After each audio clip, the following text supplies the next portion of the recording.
Assalamu alaikum wa rahmatullahi wa barakatuh. Was Islam spread by the sword? How can Islam be called the religion of peace when it was spread by the sword? It's a common complaint among some non-Muslims that Islam wouldn't have millions of adherents all over the world if it hadn't been spread by the use of force. I have some logical and reasonable points that will make it clear. Islam means peace. Islam comes from the root word salam. Islam also means the total submission to the will of God. Thus, Islam is a religion of peace. Sometimes force has to be used to maintain peace. It's precisely for this reason that we have the police who force against the criminals, antisocial elements to maintain peace in this country. In Islam, force can be only used to promote peace and justice. The best reply to the misconception that Islam is spread by the sword is given by the noted historian Dil Shay-Olary in the book Islam at the Crossroad. History makes it clear, however, that the legend fanatical Muslims sweeping through the world and forcing Islam at the point of the sword upon conquered races is one of the most fantastically absurd myths that historians have ever repeated. Muslims ruled Spain for about 80 years.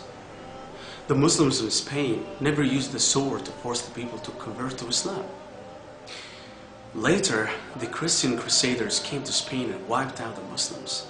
There wasn't a single Muslim in Spain who could openly give the adhan, that is the call for prayers. Muslims were the lords of Arabia for 1,400 years. For a few years the British ruled, and for a few years the French ruled. Overall, the Muslims ruled Arabia for 1,400 years. Yet today, there are 14 million Arabs who are Coptic Christian. If Muslims had used the sword, there wouldn't have been a single Arab who would have remained Christian. The Muslims ruled India for about 1,000 years. If they wanted, they had the power of converting every and each non-Muslim to Islam. Today, more than 80% of the population of India are non-Muslims, and they are bearing witness that Islam is not spread by the sword. Indonesia is a country that has the maximum number of Muslims in the world. The majority of people in Indonesia, Malaysia may want to ask, which Muslim army went to Indonesia and Malaysia to force the people to convert to Islam? What did Thomas Carlyle say? The sword indeed, but where will you get your sword? Every new opinion at the starting is precisely a minority of one. In one man's head alone, it dwells as yet. One man alone of the whole world believes it. There is one man against all men. That he takes a sword and tries to propagate with that will do little for him. You must get your sword. On the whole, the thing will propagate itself as it can. Let me tell you what kind of sword is. It's not the sword you know. It's the sword of the intellect. It's the sword that conquers the hearts and minds of people.